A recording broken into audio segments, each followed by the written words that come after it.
Muy buenos días, damas y caballeros. Bienvenidos, bienvenidas a su canal, La Sinfonía del Pensamiento. El día de hoy, como todos los días que tenemos oportunidad de hacer comunión espiritual, comunicación espiritual, vínculos culturales, el día de hoy vamos a tener la lectura de un libro maravilloso, Pensar en la Edad Media. Pensar en la Edad Media.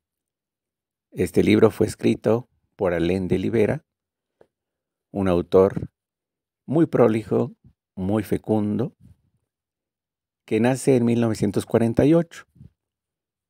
Y bueno, vamos a leer primeramente su ficha técnica.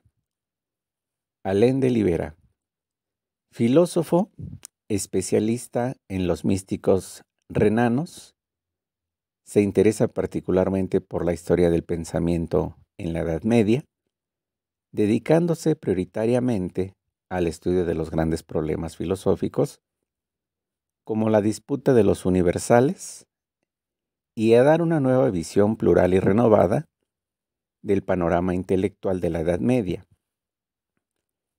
Entre sus obras figuran El problema del ser en el maestro Eckhart, Lógica y metafísica de la analogía, de 1980, Una introducción a la metafísica renana, de Alberto el Grande al maestro Eckhart, 1984, Averroes y el averroísmo, de 1991. La mística renana, de Alberto el Grande al maestro Eckhart, pero ahora en una edición renovada de 1994. Y finalmente, La querella de los universales, de Platón al fin de la Edad Media.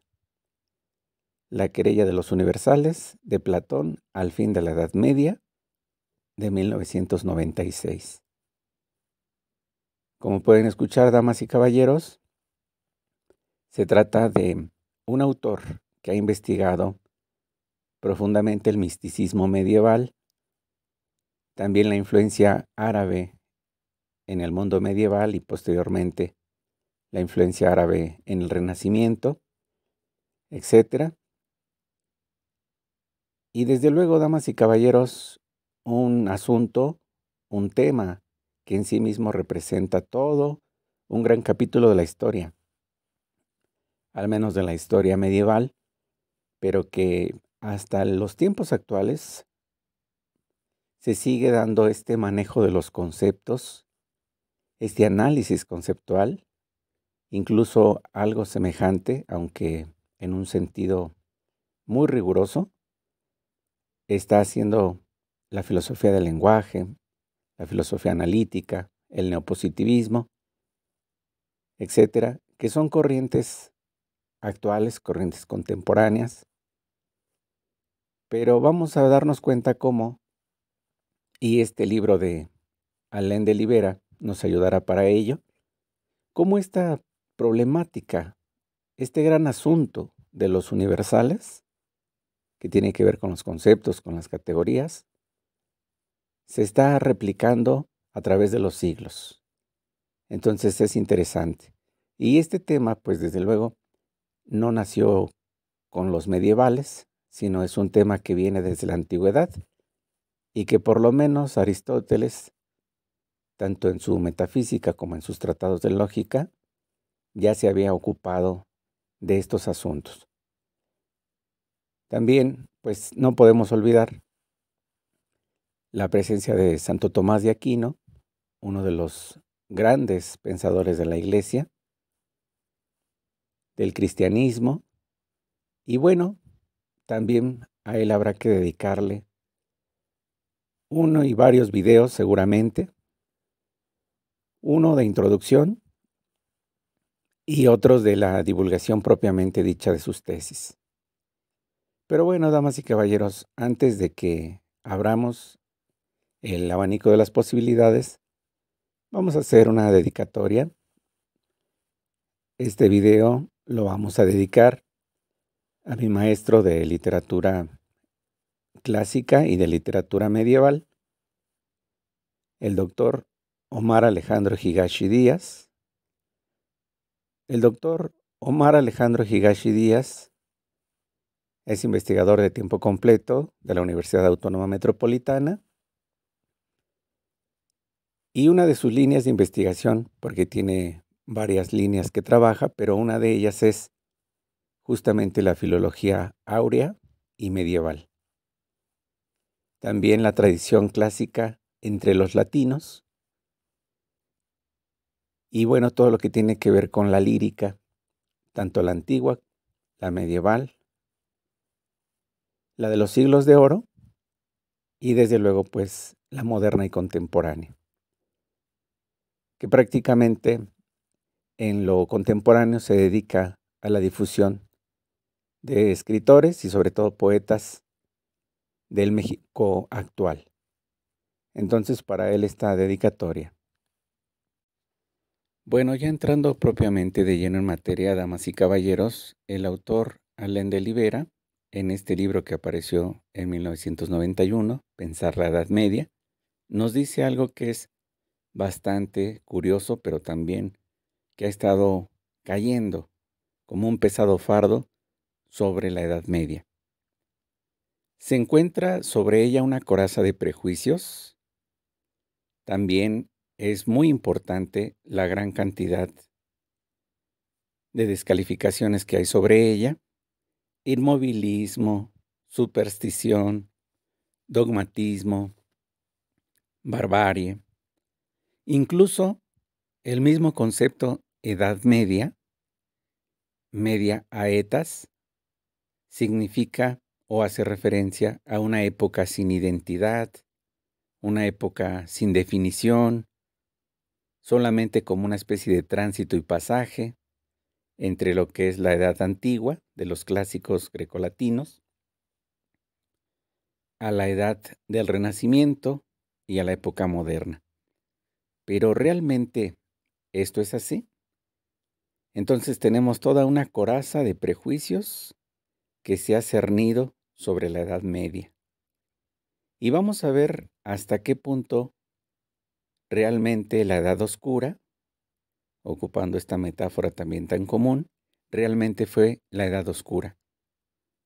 O por el contrario, fue una época donde también hubo mucha luz, mucha cultura, y como lo han dicho los especialistas, pues es también una época llena de colorido, llena de colores, llena de sonidos, a pesar de que la música estaba dirigida prácticamente solamente a cuestiones que tenían que ver con el orden religioso y con las fiestas de los nobles.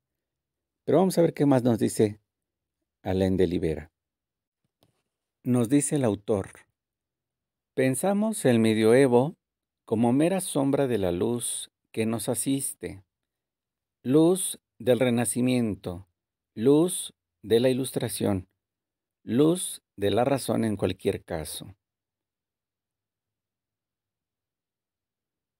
Una mirada menos dirigida por el prejuicio permite pensar de otra forma en la Edad Media, porque en la Edad Media se consolida Europa en torno a una idea compartida, a un imaginario común. En el año 1000 consuma lo que Mann denomina la ecumenia cristiana, el soporte ideológico en el que ha evolucionado la Europa que nos constituye hasta la fecha. En la Edad Media nacen las lenguas vernáculas como marcos de interacción y ámbitos de cultura. Nacen las literaturas nacionales, germen de una distribución geopolítica que todavía nos instruye. Las obras fundacionales, aquellas que cada Estado-nación considera como soporte de su autopercepción colectiva, son productos de la época medieval. Las lenguas vernáculas empiezan a contar historias a producir leyendas. Sobre ellas se van pintando los colores que aún hoy adornan el mapa de Europa.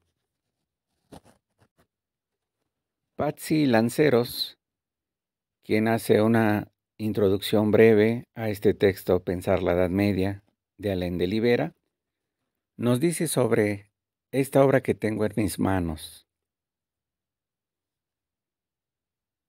Precisamente lo que pretende Alain de Libera en este texto, restituir a la Edad Media un estatuto del que ha sido privada por las contingencias de la historia y por la pereza de una investigación excesivamente adaptada al hábito y a la rutina conceptuales y metodológicos. Repito, lo que pretende Alain de Libera es restituir a la Edad Media un estatuto del que ha sido privada por las contingencias de la historia y por la pereza. También se abordará una herencia olvidada.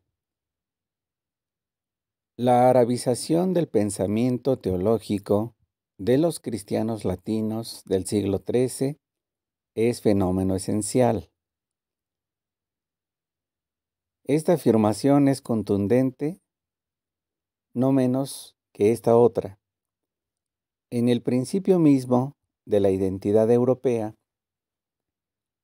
están los traductores judíos de Toledo y los filósofos árabes de Andalucía.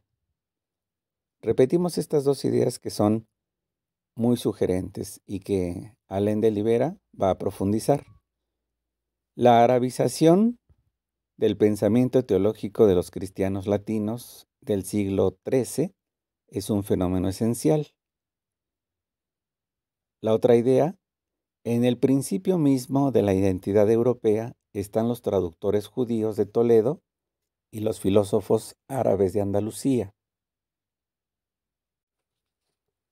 Y otra idea más que se enfatiza, ahora esta: Occidente nace en Oriente. Occidente nace en Oriente.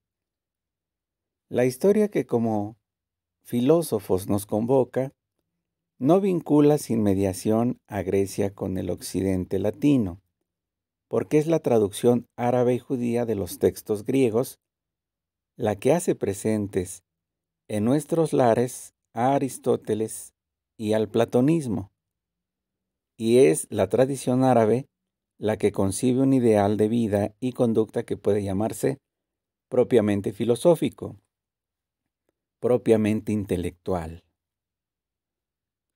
Entonces, repito este último pasaje, es la traducción árabe y judía de los textos griegos la que hace presentes en nuestros lares a Aristóteles y al platonismo, y es la tradición árabe la que concibe un ideal de vida y conducta que puede llamarse propiamente filosófico, propiamente intelectual. Damas y caballeros, estamos leyendo Pensar la Edad Media.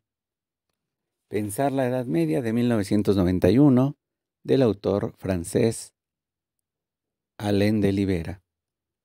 Alain de Libera escribe Pensar la Edad Media. Bien, estamos hablando sobre el ideal de vida que se fue formando, un ideal de vida y conducta propiamente que se fue formando en la Edad Media. Ese ideal de vida y conducta convierte paulatinamente a la filosofía en ámbito con identidad y prestigio propios, como estancia y no como lugar de transición hacia las alturas y las exigencias de la teología.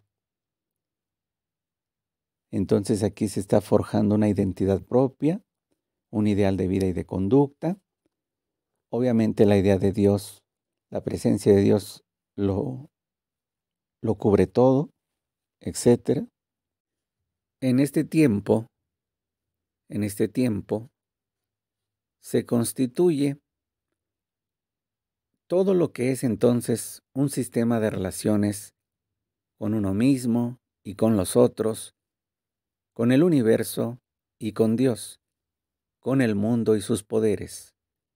Una ética, por supuesto, un ethos individual y colectivo, y un ideal de nobleza que se hace presente en Abelardo y en Federico II, en Dante y en el maestro Eckhart. Esto también nos lo dice Patsy Lanceros. Lo que nace con estos desplazamientos, lo que con el nuevo ethos se constituye, es la figura del intelectual, una figura y una sensibilidad de largo alcance, de perdurable prestigio, la figura del intelectual. Un ideal de nobleza, la vida filosófica, la vida intelectual, la tarea de pensar. Y como lo dice de Libera, la aparición del intelectual alrededor de los siglos XIII y XIV, XIII y XVI, perdonen. La aparición del intelectual alrededor de los siglos XIII y XVI. Por ejemplo, en la Edad Media eran los maestros, los literati, prácticamente eran los clérigos, los teólogos, los conocedores de Dios. Se trata de hombres que trabajaban con la palabra y el espíritu, que no vivían de la renta de la tierra y tampoco estaban obligados a trabajar con sus manos, es decir, los intelectuales. Llamamos intelectual en sentido fuerte a la persona que no solamente ejerce una actividad intelectual, sino que está implicado en la transmisión de su capacidad de investigación, dotada de sus instrumentos, de su trayecto de desarrollo y de fines bien definidos. Es natural que en él, en el intelectual, sea ante todo un enseñante, un magister. Por consiguiente, en la escuela de la época, el autor comenzará a hacer referencia a muchos datos que se hallan en el libro clásico de Le Goff, 1957, Le Goff, Los intelectuales en la Edad Media. Los intelectuales en la Edad Media. A primera vista, la universidad medieval no era una escuela de sabiduría, era un lugar de formación de las élites, o como lo dice Le Goff, un semillero de altos funcionarios. Los intelectuales orgánicos lanzaron un modelo de vida que resplandeció fuera de las instituciones del saber. Se trataba de estrechar los lazos de la virtud, del conocimiento y del placer que los filósofos habían ligado. En el momento crucial de los siglos XIII y XIV, hay dos tipos de intelectuales: los que inventan la existencia filosófica a partir de los textos y los que intentan vivir esta vida encarnando las metáforas del discurso magistral. Aquí se desprende la idea de la filosofía como un modus vivendi, como una forma de vida, algo que va a entroncar con una tradición milenaria y clásica antigua, el modo de vida, la filosofía como un modo de vida, una forma de vivir. Se trata del modelo árabe-musulmán del filósofo también, modelo árabe-musulmán del filósofo. ¿Cómo nació el discurso universitario? Nuestra tesis es que no nació de sí mismo, sino que fue aprendido, interiorizado, adaptado a partir de fuentes precisas. La concepción de la vida filosófica, formulada por los filósofos del ámbito del Islam, primeros herederos medievales de la filosofía griega. Pero no todo era paz y alegría, y también saben que tenemos que abordar el tema, damas y caballeros, de la condena, de todo lo que es la represión, la restricción e incluso el aniquilamiento de muchos de estos grandes autores. Es decir, sí se conocen los legados filosóficos, los alcances filosóficos de Averroes, Al-Farabi, Avicena, Al-Ghalasi, pero también hay mucha restricción. Vamos a verlo. Hay condenas que se asocian con la herejía, con el ateísmo, con el atentado hacia la fe y la creencia en Dios, Pero también en la historiografía, nos dice el autor de Libera, en la historiografía las condenas de 1277 se asocian con frecuencia a la censura de una forma particular de libertinaje, un libertinaje intelectual. Es lo que se ha llamado el averroísmo popular. Entonces estos libres pensadores eran censurados y en 1277 se tienen muchos ejemplos a través de la historiografía de estas censuras. Pero también en ese momento se halló la condena del arabismo en París de ese mismo año 1277 como la condena del maestro Eckhart en Aviñón, pero en el año de 1329. Se condena la voluptuosidad, pero esa voluptuosidad es celebrada por los filósofos y son condenados por pensar, por el orden intelectual, por el placer que dedican a sus pensamientos. Afortunadamente, la vida filosófica ya no es privativa de los profesionales de la filosofía, sino que también alcanza a otros lugares, otros nombres, pero en línea directa con sus fuentes más lejanas. Por diversas nuevas categorías ahora se añaden aficionados, devotos, religiosos, herejes y hasta poetas. Los maestros parisinos de los años 1250-1260 participaron en un movimiento de toma de conciencia, de reivindicación intelectual, de la emergencia de un nuevo estilo, de una nueva moral, de una nueva forma de existencia, es decir, la vida filosófica. Y se comienzan a extender así por distintos lugares, en Italia, Alemania, ya no solamente en París, sino en distintas partes de la antigua Europa, que se estaba de alguna forma consolidando. Encontramos que entonces la literatura y también en el misticismo hay figuras que abrazaron algo que puede denominarse no solo un modo de vida, sino una especie de beatitud terrenal. Tal es el caso de Dante Alighieri y del maestro Eckhart. Era tan grande, también por otra parte, el amor al estudio, que incluso un pensador como Roger Bacon lo dijo de esta manera, en estos términos: hace falta un caballo para transportar la más pequeña de las sumas de teología. Hace falta un caballo para transportar la más pequeña de las sumas de teología. Esto haciendo referencia, obviamente, a la gran cantidad de información que fue reunida en los antiguos documentos. Y ahora, hablando de algo que señalamos al principio, el vuelo de la filosofía analítica ha permitido a nuevas generaciones de medievalistas anglosajones encontrar en los textos medievales lo que la neoescolástica había ocultado o desviado: una filosofía del lenguaje, una semiótica, una lógica temporal, una lógica deóntica, una lógica epistémica, por no hablar evidentemente de esa filosofía de conjunto que es el nominalismo ocamista y post-ocamista. Esto es lo que nos dice Alain de Libera en este maravilloso libro de 1991. Tristemente, nos dice Alain de Libera, en su libro Pensar la Edad Media, el pensamiento medieval no forma parte de nuestra escolaridad. Nos es menos extraño que desconocido y menos impenetrable que inútil. Hemos aprendido a desenvolvernos sin él. Por lo demás, ¿qué podríamos saber de él si lo intentáramos? No sería necesario abrir una buena historia de la filosofía medieval. Las hay excelentes y abundantes, pero ¿qué se encuentra en ellas? En el peor de los casos, una narración de viaje imposible, una odisea sin Ulises y sin Ítaca. En el mejor de los casos, el plano de un castillo monstruoso, ahondado por galerías desconocidas, donde ninguna revelaría, bajo la profundidad del agujero del eco ensordecedor de millares de calabozos.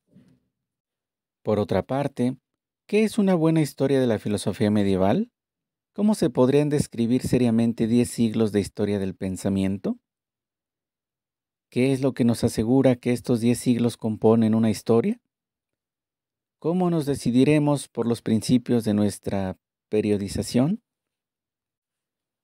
Comprender la historia del pensamiento como una historia anónima, esta es, según nosotros, la primera tarea del medievalista.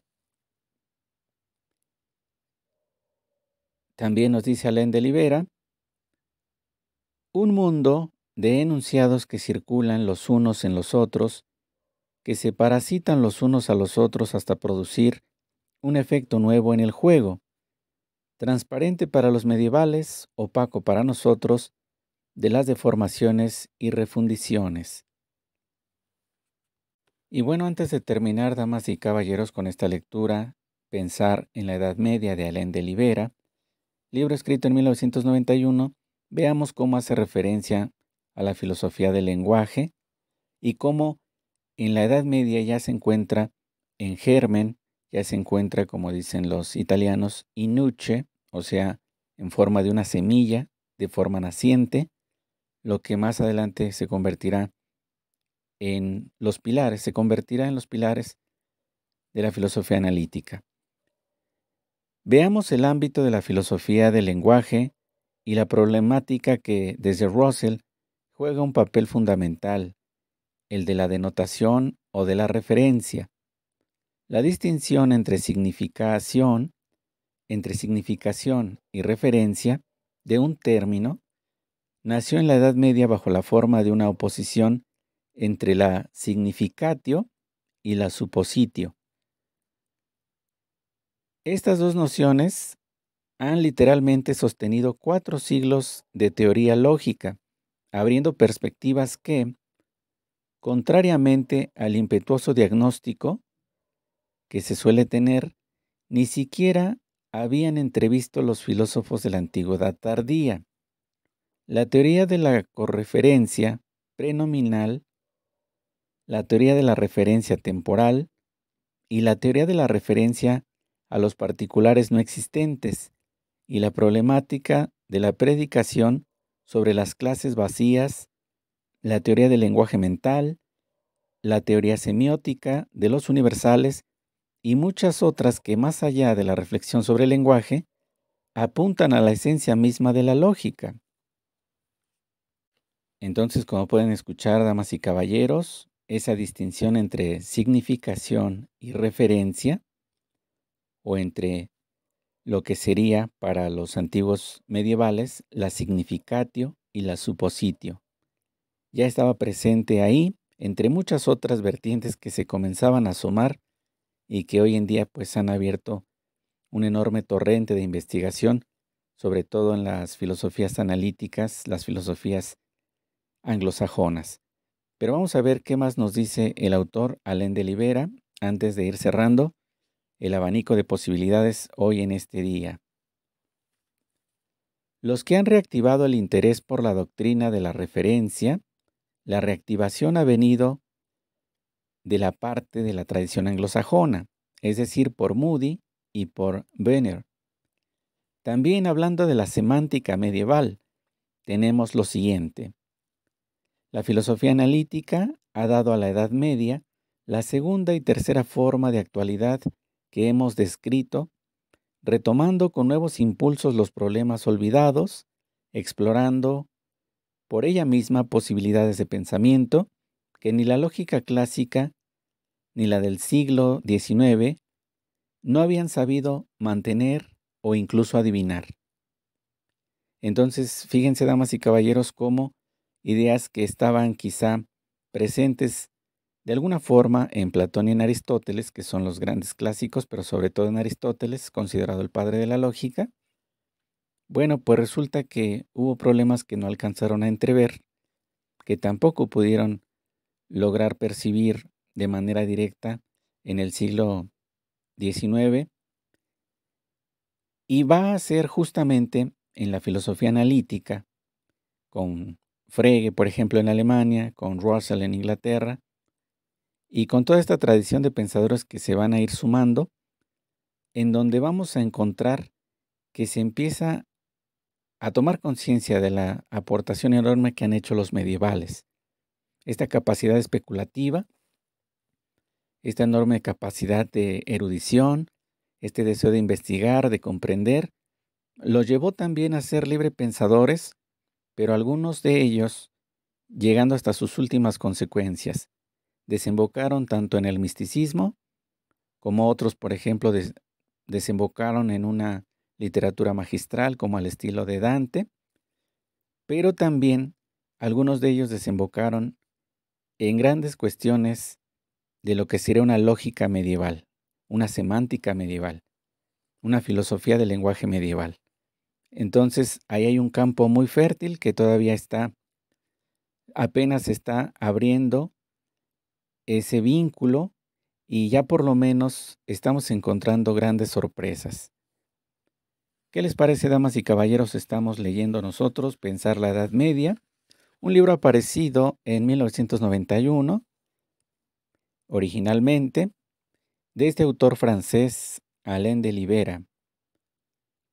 Y bueno, pues damas y caballeros, esperando que esta pequeña aportación haya sido de su agrado, estamos haciendo una invitación a leer este texto.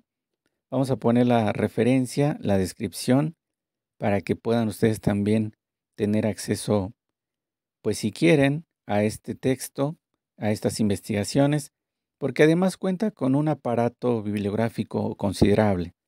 Y en ese aparato bibliográfico, pues vamos a tener la oportunidad de asistir a nuevas fuentes y esas fuentes a su vez nos llevarán a otras para que al final del día, ya haciendo el balance, nos demos cuenta de que pensar la Edad Media es un acierto.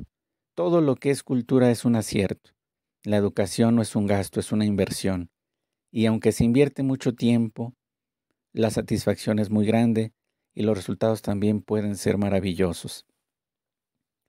Es por eso que, pues como lo había sostenido Heráclito, el filósofo antiguo del movimiento y del fuego, Heráclito el Oscuro, que en este sentido sí fue muy claro, nos dijo, el pensador, la pensadora, el filósofo, la filósofa, son como los buscadores de tesoros.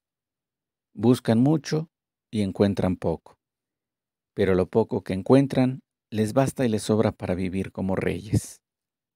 ¿Qué les parece, damas y caballeros? Vamos a darnos esta oportunidad y lo sabemos muy, muy bien. No todo el mundo tiene la oportunidad de darse el lujo de ponerse a agarrar un libro, leer con calma, con tranquilidad, pero por eso estamos aquí nosotros que tenemos esa bendición, esa oportunidad de poder consultar los libros, de tener un poco de tiempo libre para poder leer con ustedes, para poder compartir. Es un pequeño granito de arena el que estamos nosotros compartiendo, ciertamente, pero con mucho gusto, con todo el corazón se comparte. Y bueno, pues sabemos muy bien que de repente hay ruidos circundantes, algunos distractores, algunas veces también no logramos o no se logra la claridad que uno quisiera para llegar con la información, pero por lo menos estamos haciendo el esfuerzo, estamos tratando de que se conozca, que por lo menos de mención se sepa qué ha estado pasando, qué ocurre, qué ha habido y qué mejor hacerlo en una época maravillosa como la Edad Media.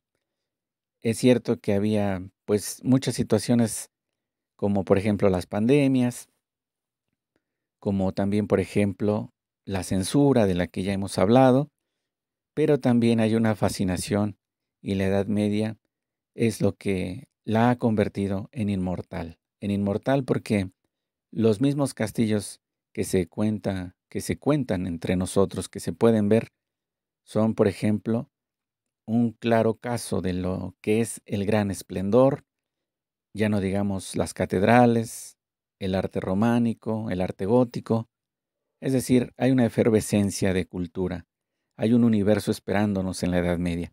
Damas y caballeros, excelente día, su servidor y amigo Isaías Cipriano se despide de ustedes. Esto es la Sinfonía del Pensamiento, hoy en este día leyendo Alain de Libera, Pensar en la Edad Media. Y estamos hablando del modo de vida filosófico. Excelente día, damas y caballeros.